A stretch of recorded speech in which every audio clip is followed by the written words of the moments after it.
Hello, Maverick fans. Welcome to another edition of the Mavpuckcast. I am Jason. And I am John, and this is the season, well, it's kind of the season finale of the Mavpuckcast. I think we'll be back next week to talk about our picks for the NCAA tournament once the selection show has happened and once those teams have been announced. But until then, we're talking about the end of UNO's season, which concluded in the NCHC Playoffs in Kalamazoo, Michigan, taking on the Western Michigan Broncos. What are your thoughts? I really think that we played pretty good hockey.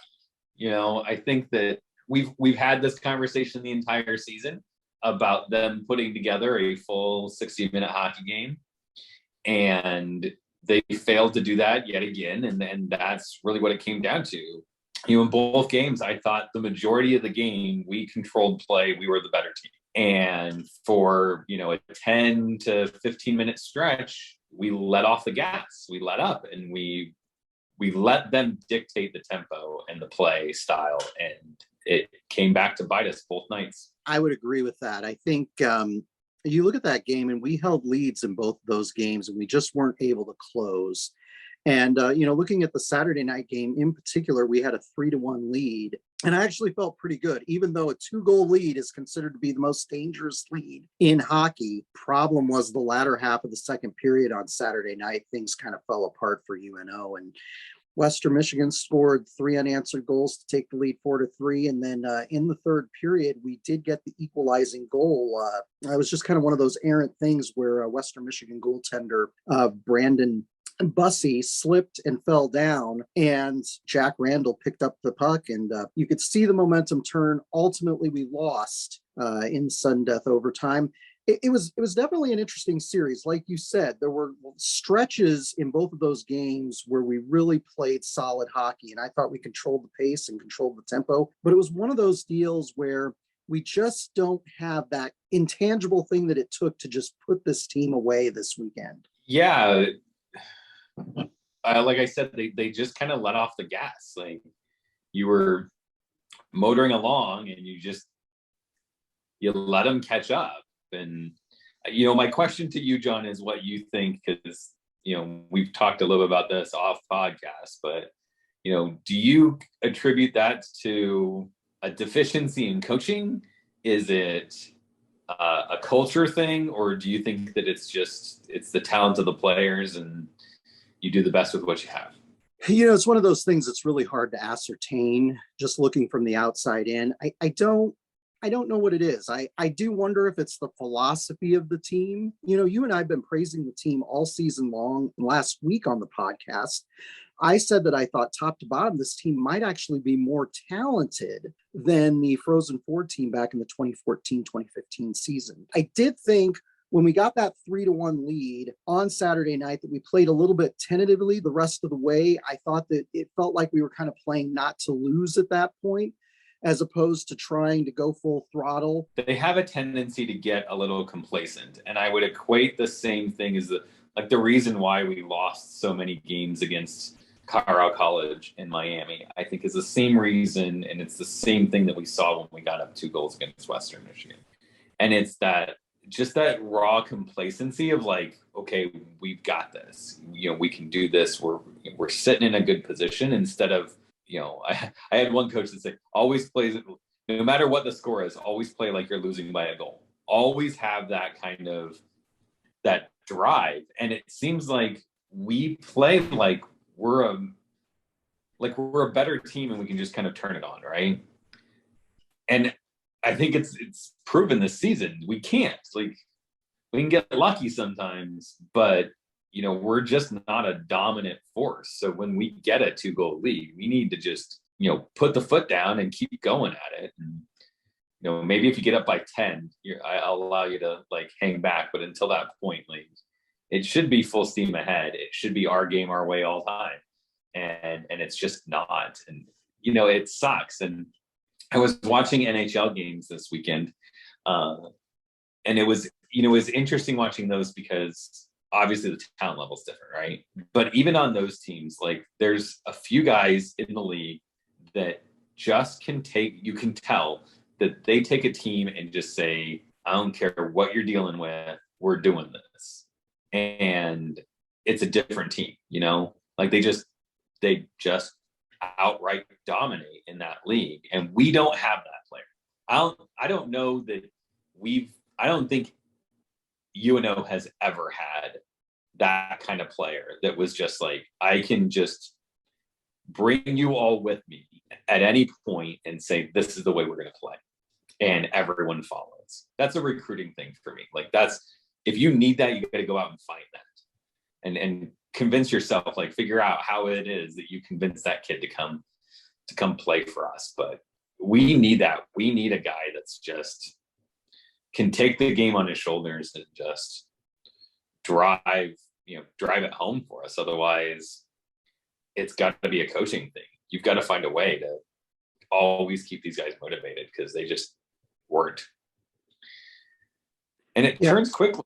Momentum, you said. You're right. Like that swings real quick. And that's why 2-goal leads are dangerous because you think, well, we let in one, it's not going to be a big deal. And suddenly you go from up by 2 to down by 1. There were some guys early in the program, guys like Greg Zanin and Jeff Hogan, who had fruitful careers in the NHL and in the AHL. And both of those were the kind of guys, like you mentioned, who they could kind of take the team on their shoulder. They were skilled players, but they were also emotional leaders. And we really haven't had that. We've got a lot of really nice, good, smart players that I think have good, solid hockey IQ, but you don't have that emotional spark. And I'm going to throw this out there because we both noticed that Joey Abate was not in the lineup on Friday or Saturday night. Now, he could be a wild card in the game. A few weeks ago, and I think it might have been when we were playing in Grand Forks against North Dakota, you had picked him as your player of the week on the podcast because of that intangible energy that he brings to you in the game.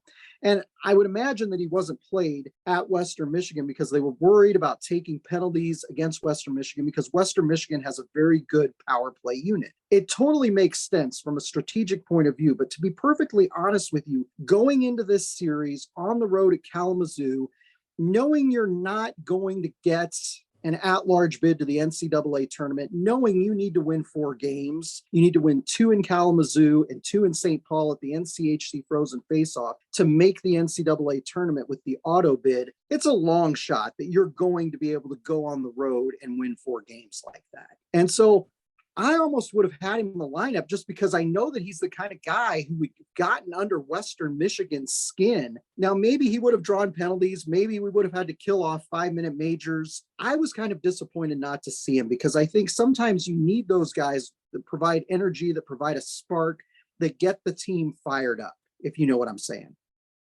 Oh, totally. And I think the times that I've picked Abate as the player of the weekend, I don't remember. You might remember if you've picked him or not. I don't remember. But I would think that you would agree with this. The times that you picked him are probably the same reasons that I picked him, which is he gives you that aggressiveness and that physicality and that he's that force that the team has to be aware of, right? Because he's going to go to the dirty areas. He's going to play the grind game that we need. Too often than not, that ends up hurting us because he ends up on the bad side of that. It's just you put yourself in a poor position, you took a penalty and you end up with a 5-minute major. Or you didn't need to be reaching and you did, and we're killing off another penalty, or you took it just one step too far. He rides that line. We talked about this. And sometimes he just tips over to the wrong side of it. And if he can find a way to not fall to that side and take that out, like that risk out of his game, he could be a real good spark for the team. I think of Luke Nogard was I've compared the two of them, a few times because, raw talent, like, Ward and Primo and Weiss are more I would argue more talented players. And I don't know what he would say, but, I would expect he would disagree with me. But I would say that they're more talented players, but his game is just so needed for us. And it's such an asset. It's just a shame that it does hurt us so much. like I said, he's a wild card when he's playing. And so I'm sure that the coaches trying to have a conservative game plan going into Western Michigan didn't want to roll the dice on that. Us being fans who are on the outside looking in, I would have loved to have rolled the dice on that, just because against a team like Western, knowing the composition of their roster and the way that they play, I would have loved to see in there just getting under the skin of those Western Michigan players. But, UNO was close in both games. So I think the strategy overall worked pretty well. We came up short, and ultimately that ended our season, which was a season that had a lot of interesting kind of ups and downs during the season. We obviously finished strong in the regular season, winning 4 of our last 6 at home. So we'll have to, get back at it next season. But we've got to do our players of the week. I went first last week. I stole Tyler Weiss from you, and you were wearing your Tyler Weiss Leap for a Cure jersey.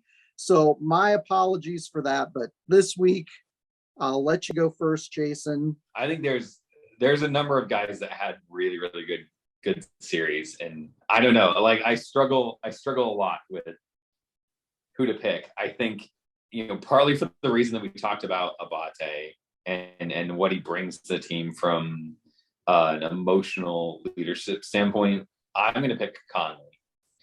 He's our captain. I really felt that, he was a solid force, which is what we've talked about him being, consistently the same kind of player, the same kind of game. He gives you 100% every night. And, being a senior and on his way out, we wish him the best. And I'll tribute him by making him my final player of the weekend, I guess.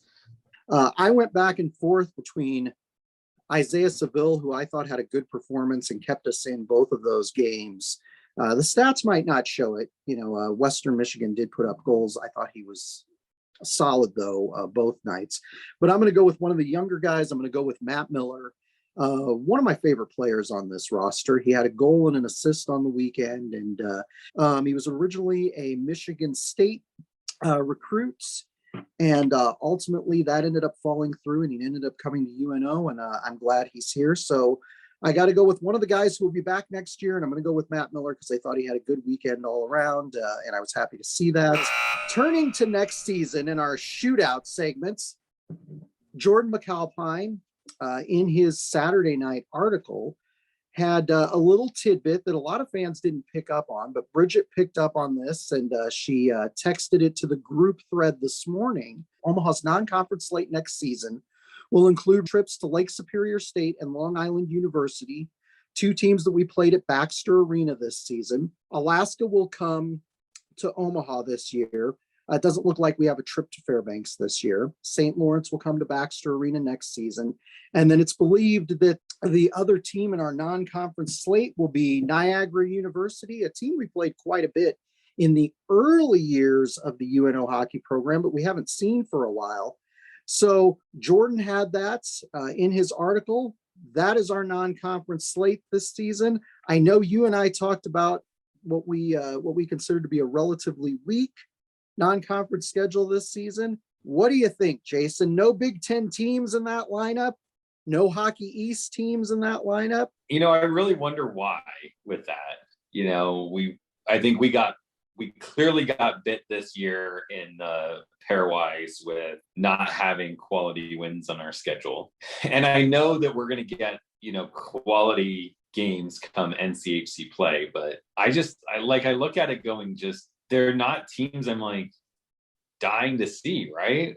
Even if they weren't having a good season, Boston coming to Denver was always a thing, right? Because Boston, both teams have a history and they have, championships, and it's just people want to see you up against that. It's like no one goes, oh yeah, I want to see us against St. Lawrence, right? So going back to our conversation before about putting fans in the stands and filling seats at Baxter and stuff, like I don't think you get that when you say, hey, we're playing this team, right? Like I think you've got to bring in, even if you brought in like Providence, right, and said, hey, let's do a reciprocating agreement with Providence, right? Why? Frozen Four, like we were against them, they beat us, and there's a chance to say redemption, put some motivation behind the guys.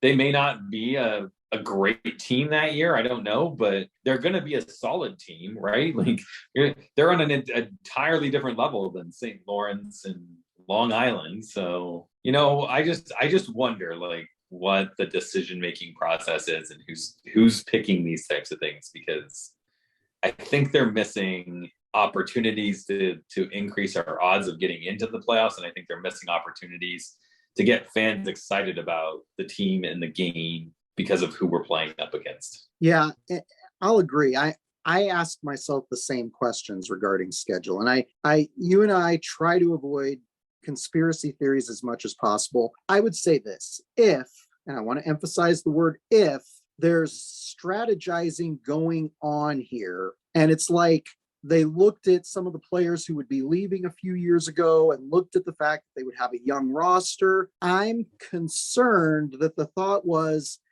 well, we're going to have a young roster, inexperienced roster, so let's try to get games in the non-conference slate that are going to be, easier to swallow early on for a young, inexperienced team, right? So that we can rack up more wins than we might rack up if we're playing Michigan, Minnesota State, Mankato.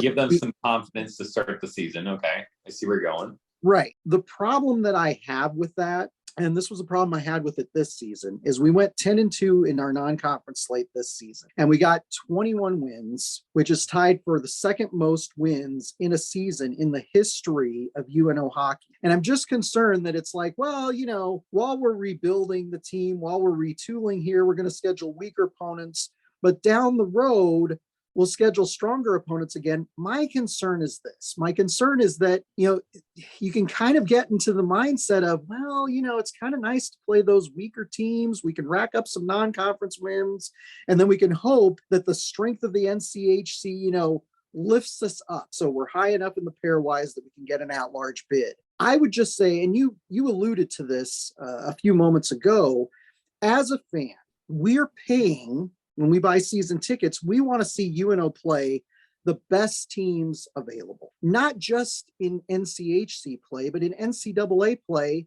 as well. If the concern, and again, I emphasize if the concern is trying to rack up enough wins, pad the wins every season by having a weaker non-conference schedule, then we might as well just leave the NCHC and join a conference like the CCHA, where we're more likely to get more wins during the season, right? Trev Alberts talked a lot about the student athlete experience. That was his focus and that was his emphasis. And you and I being fans, we talk a lot about the fan experience. And so I hope Adrian Dowell, now that he's at the helm of UNO Athletics, will focus a bit on the fan experience, because fans just don't get excited about playing those teams. The teams that Jordan had that are presumably on the slate for next season had a combined record of 64, 98, and 16 this season. I want to play the best teams. And again, I know sometimes you're going to have to play the independents like your Long Islands, your Arizona States, etc. But I don't want them to be wimping out for the sake of, racking up more wins in non-conference play. I mean, to your point, that's kind of what, for a long, long time, that's what Minnesota State Mankato was.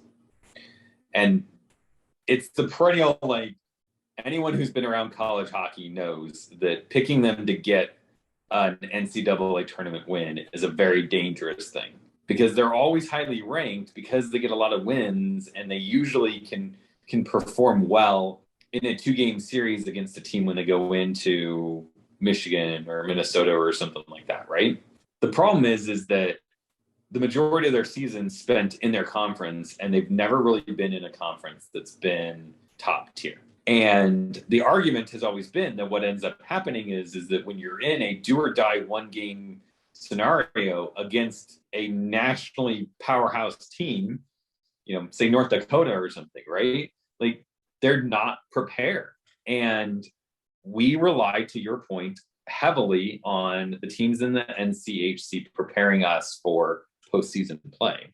But I don't think it needs to be all or nothing. Like, I can see the strategy that you're mentioning playing out well, of like, the first few games in the season, let's get some of these independents, let's get some of these Atlantic teams or something come in, have 2, maybe 3 of our series against them, right?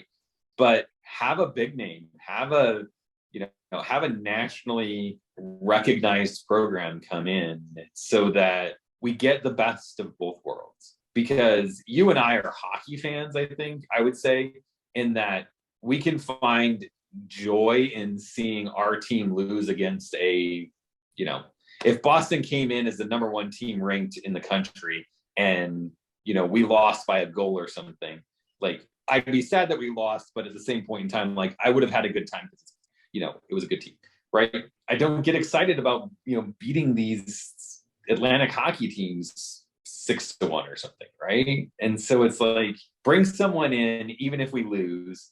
Your regular fans, they can get their wins, right? Like, everyone wants to see your team win. So you bring in a few of these, and then you say, hey, maybe we split against we bring in a Boston College, we bring in Providence or something like that. We're both marketing people. So my head's going around like our Frozen Four rematch or something like that, or, Michigan, and play the old UNO Michigan highlights and stuff, and just try to give you something that you can sell to get people to the arena. And I just don't know how I just would struggle to sell Niagara coming to town.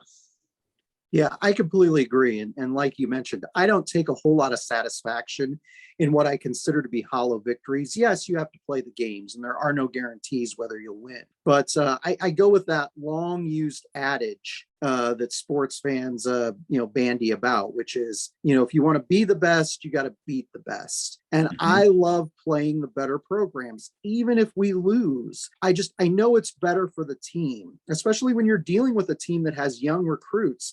I prefer that baptism by fire in October and early November, because I think it prepares you better for conference play than playing a bunch of sub 500 teams. Every team that's on the schedule for next season finished 500 or below. The only team that finished 500 was Lake Superior State. The rest of those teams finished well below 500 on the season. I want to play the best teams, and I like to have a Big Ten team on the slate every season, just because I know that those teams are on par with the competition that we'll be playing in the NCHC. So I like to see us play the best teams. I always have since this program started. And I know in the early years of this program, the very first season, for example, UNO didn't schedule any Division III type opponents. They could have done that. I remember one of the early series in the fall of 1997, UNO had Denver, and UNO got a sweep of Denver. And yes, Denver was down in 1997, but man, the fans were so excited. A packed house at the Civic Auditorium both nights, getting a sweep over a perennial powerhouse like that was absolutely fantastic. So I don't want them to be wimping out. I'm not saying that they are, but if that's the case, if there's strategizing going on here, I'm just going to say it as a fan, please. I think it's a disservice to play those weaker opponents, both for the fans, program, etc.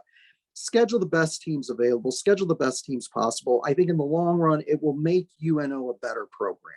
The NCHC Frozen Faceoff set to take place this week, Friday and Saturday in St. Paul, Minnesota. The last time this was held in St. Paul, Bridget and I actually won tickets from UNO.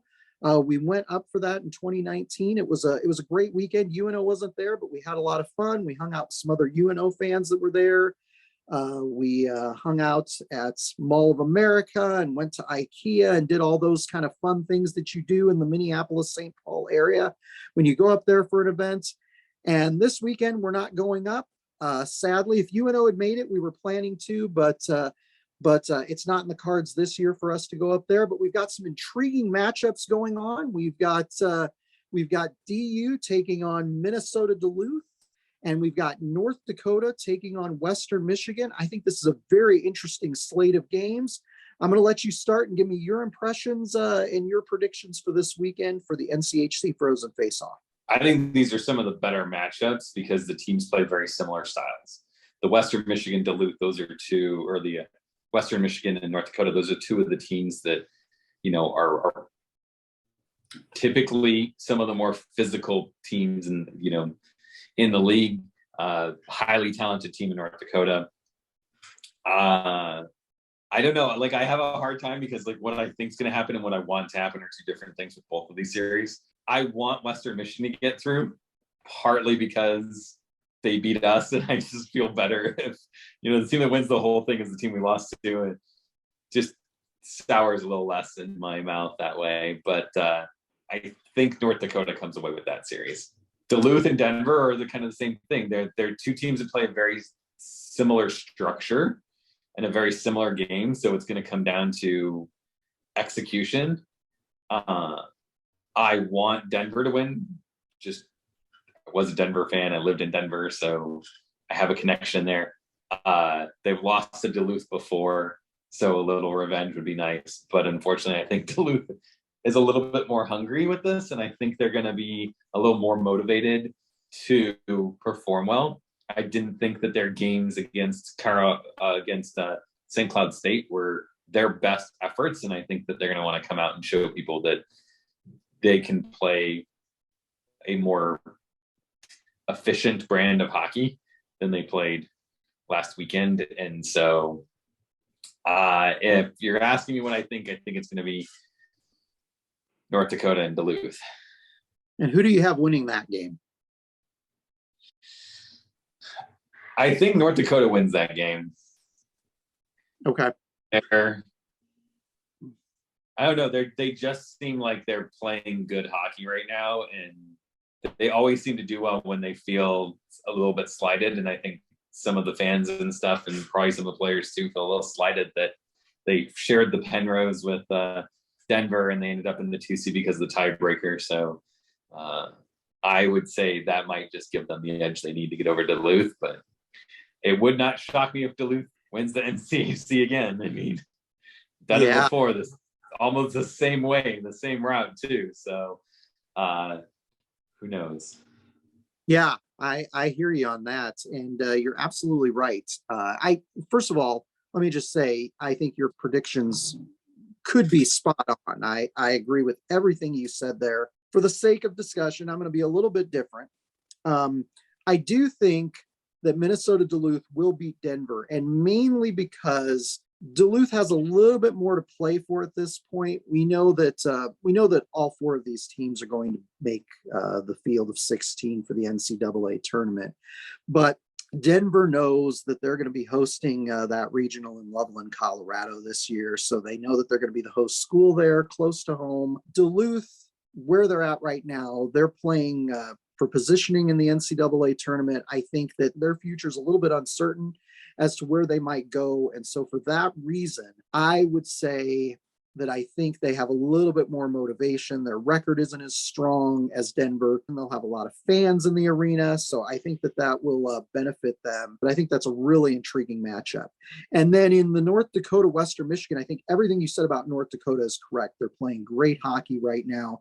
A lot of young players on that team, but they've really performed well the past few weeks, including the series against us in Omaha. So normally I would pick North Dakota to win that game, but I'm going to go with Western Michigan. They're one of the outlier teams in the conference. They're not in that kind of Minnesota, North Dakota hub. They have to travel long distances to play hockey. I think they might take advantage of the opportunity. They have a lot of firepower. They've got a good goaltender, and I'm going to pick them to beat North Dakota. And then I think that championship game with Duluth and Western Michigan is going to be really interesting. To me, that's a flip of a coin. I think I'm going to go with the geographically closer team, and I'm going to go with Minnesota Duluth winning that game and getting the auto bid from the conference. Not that they need it, but it should be an interesting weekend up there in St. Paul. So I'm envious of all the people that are going to go, and I wish that UNO would make it up there someday. They are the only team in the conference that hasn't made it, and we're 2-15 in the NCHC playoffs since the conference started play back in 2013. So hopefully one day we'll get a home playoff series again, and we can go enjoy and watch our team in a neutral site conference final. Hopefully sooner rather than later. Yeah, let's hope that happens sooner rather than later. So that's all we got for today. Jason and I will be back with our NCAA tournament picks next week. But until then, we'll just sign off with Go Mavs. Go Mavs.